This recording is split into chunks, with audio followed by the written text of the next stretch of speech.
দীপ্ত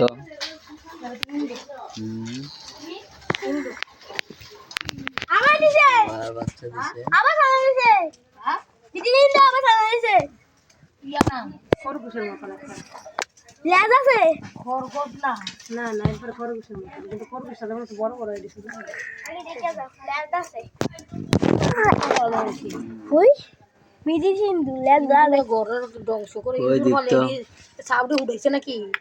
আজ দীপ্ত এই যে অনেক জিনিস সাবও বেরিয়েছে হয় ওইডিও তো সাউডি বাবা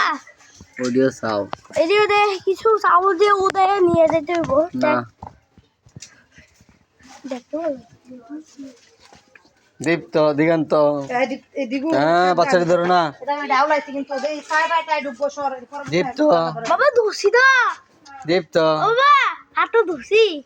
আমা কই উন্দিটি কই ধুই বাবার ধুসি